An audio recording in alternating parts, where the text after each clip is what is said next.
Welcome back to The Functional Plate.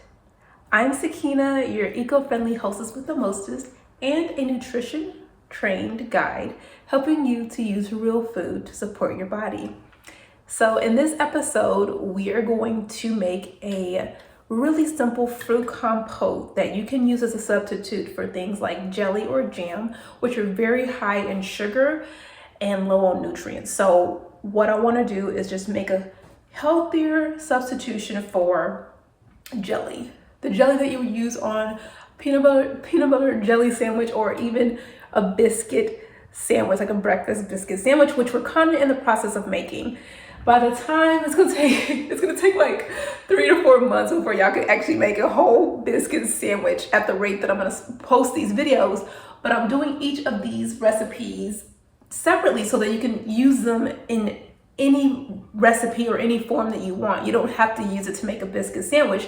You can use it as a topping for your pancakes, or you can use it as a topping for your ice cream. Whatever you want to use it for, I want you to know that you can use it for that purpose. At the end of this series of videos, you're gonna see me put together a delicious biscuit sandwich, which is like one of my favorite all-time breakfasts. So I currently actually have my homemade buttermilk biscuits baking. They probably have about 5 more minutes to go. And in that 5 minutes, I'm gonna put together this fruit compote.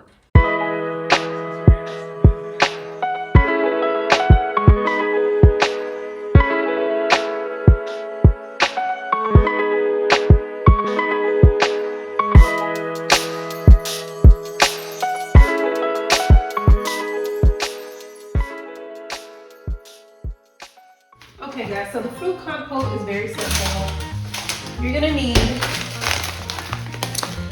a frozen fruit selection of your choice. I really like strawberry jelly, like it's my absolute favorite. So I went with something with strawberries. This has berries and cherries, and obviously there's blueberries and strawberries here in the photo. So this is what I went with. You're also gonna need some cornstarch as a thickener. So we have our cornstarch here. And then you're also gonna need a natural sweetener. So I recently discovered date syrup.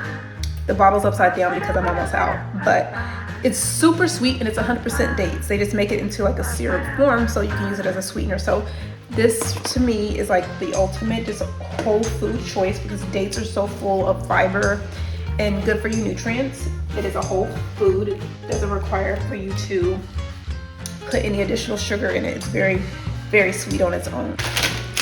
I'm not measuring anything out. Everything's gonna be done by eye and by taste because that's gonna be your preference. So I'm gonna put a decent amount of fruit in the pan here. This is about a cup of fruit. And I'm gonna let it start to thaw out. And the natural juices should start to run off and flow off of this. But you can put a pinch of salt if you want to speed up that process. So I'm gonna put just a pinch of some salt.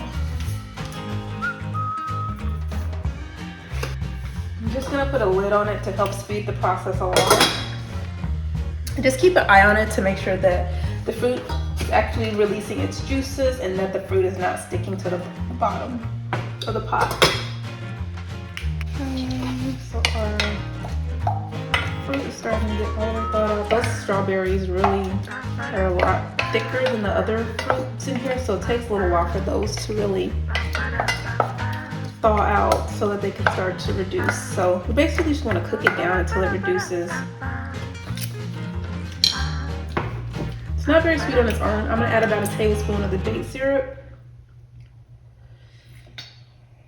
just to help sweeten it a little bit more without adding any extra refined sugar. That's what we're really trying to avoid. We're trying to avoid that refined sugar. But you can see immediately this helps it kind of become a little bit more liquefied. Sprinkle some cornstarch in here to thicken it.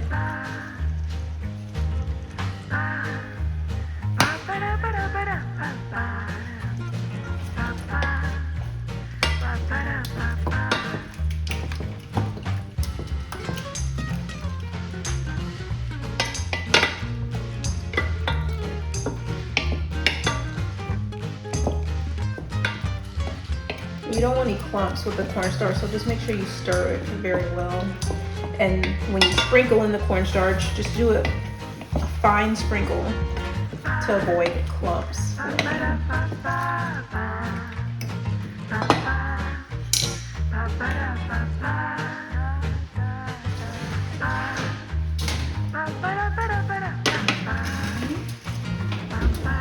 Buttermilk biscuits that we made. They look amazing. I'm just gonna check the bottoms on these just to make sure that they are fully cooked as we want them to be. Let me show you the golden brown bottom on that so you can see it's completely done. I will say, personally, I want them to be a little bit fluffier. You can achieve this by adding in more baking powder, or when you actually are folding the dough, don't roll it down as thin. Don't make the dough folds as thin, and you'll have a wider biscuit. But this is not bad. These don't turn out as well. I couldn't get the dough to form as you're getting out there, but they're still gonna taste just as delicious. So there's that. Perfect, golden, flaky, perfect on the bottom, just absolutely ready to devour.